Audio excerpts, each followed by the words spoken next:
Okay, let's have a look here. How may a velocity time graph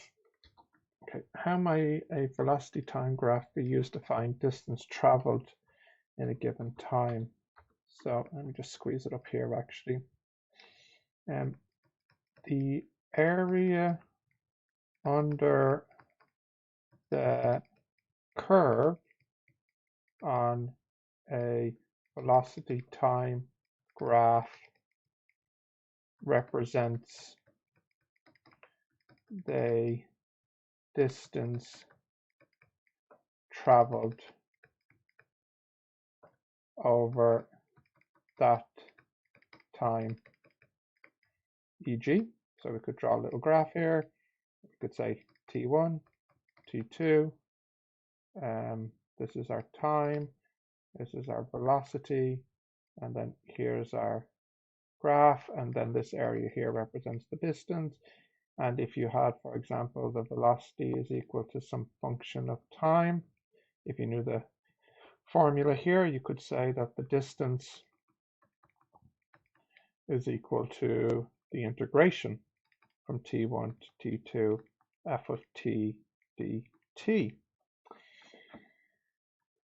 An athlete runs 100 meters in 12 seconds. Starting from rest, he accelerates uniformly to a speed of 10 and then continues at this speed. Calculate the acceleration. So let's see, for part 2 here, we have our time, we have our velocity, and he starts at rest, and he runs to a speed of uniformly to a speed of 10 and then continues at the speed. Okay, so that's 10 there. That's 12. That's x, we'll say. So that distance there is x, and then that distance there is 12 minus x, and the total area here is 100 meters. If that's x,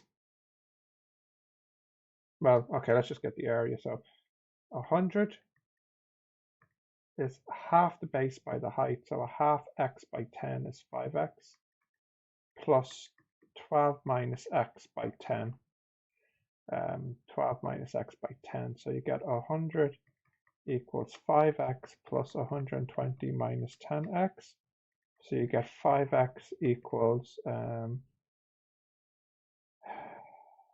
20, so then x equals 4 seconds.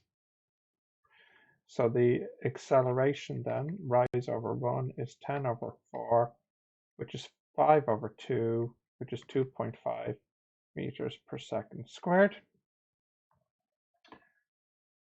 And then lastly, part 3.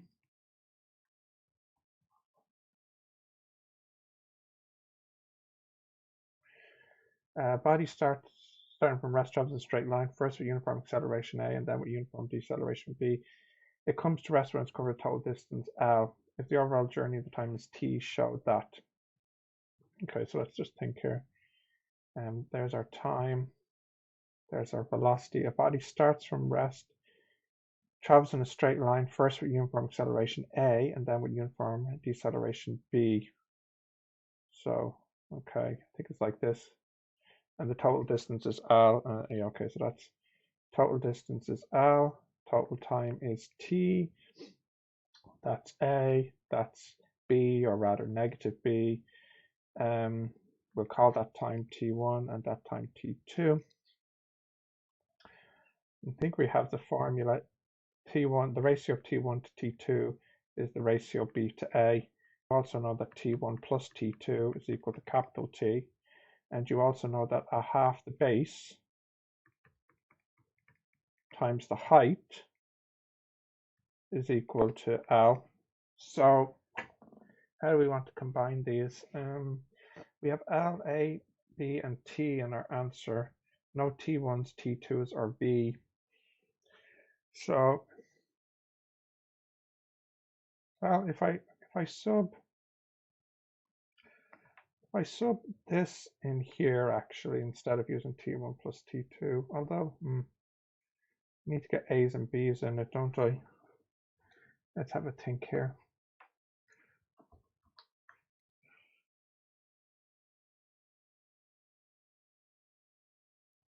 Yeah, let's first actually just focus on these two equations. So you can state this one as AT1 minus BT2 equals 0, and you can solve this for T1 and T2. So if you multiply the first one by B, B, B, B, and then add, you get A plus B T1, they cancel, equal BT. So I have T1 is BT over A plus B, and I'm sure likewise you'll get T2 is AT over A plus B. That's fine. Let's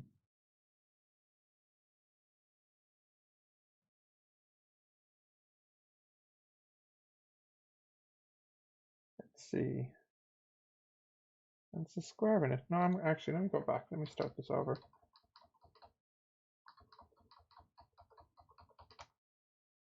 I'm trying to squish this in. I should just go to a new page. Okay.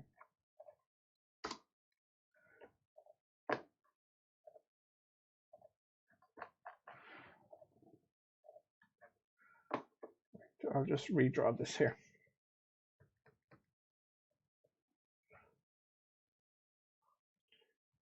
That distance there is T1. That is T2. That total is T. Goes up, goes down. That's a slope A. That's a slope of minus B. That's a V. Total distance is L. I got everything there. A, B, L.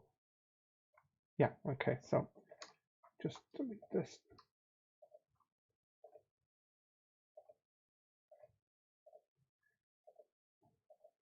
And we'll just copy this piece down so I can have this in mind. I'll just pop it. Whoop.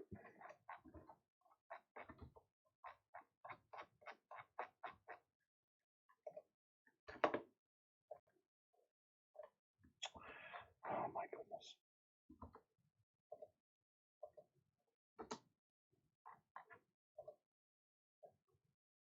There now.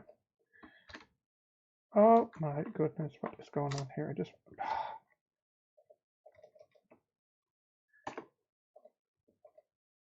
Maybe it's this thing here. Okay. There we go.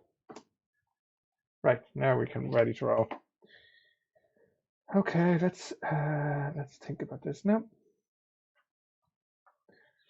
So that 1 over A plus 1 over B probably was originally A, B, A. Okay. Let's just write down what equations we have. T1 plus T2 equals T. T1 over T2 equals B over A. V equal V over T1 equals A, and B over T2 equals B. Then a half the base by the height equals L. Okay. Well, I like the 2L because if I start here with this, I can say T equals 2L over V. So then that means, now that's good because that's 2L there. So that means T squared will be 4L over V squared, which will be 2L times 2L over V.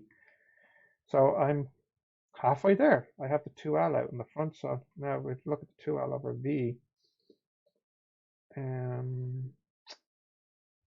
So let me just tick this off because I've used that now. I want to reuse it.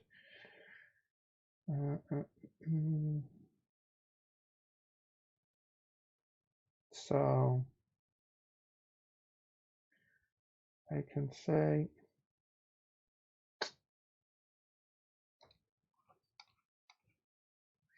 yeah. So if I take this one, I can rewrite that as T1 is V over A, and here T2 is V over B, just by rearranging it. And I can sub that in there, and I get T1, which is V over A, plus T2, which is V over B, equals capital T. Okay, I like that because I can change that into V times 1 over A plus 1 over B is equal to T. So that's good. That's good. It's getting me closer. I have the 1 over A and the 1 over B here. So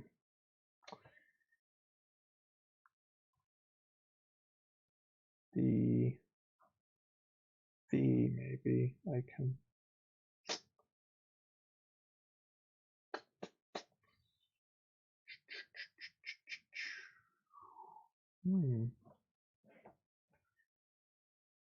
Oh, do you know what? I forgot that this is a V squared actually. So that might help.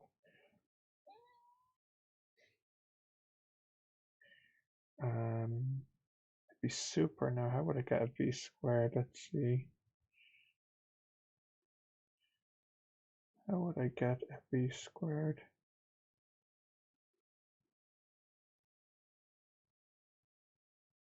Maybe I actually, you know what, maybe I don't need to square this. Let me delete this for a second because I realize now what I can do is just take this and just say T is 2L over V, and then V is T over that.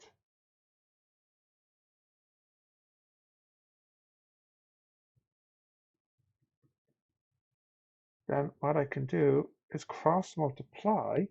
So bring that up to the left, I get T squared over 1 over A plus 1 over B equals 2L.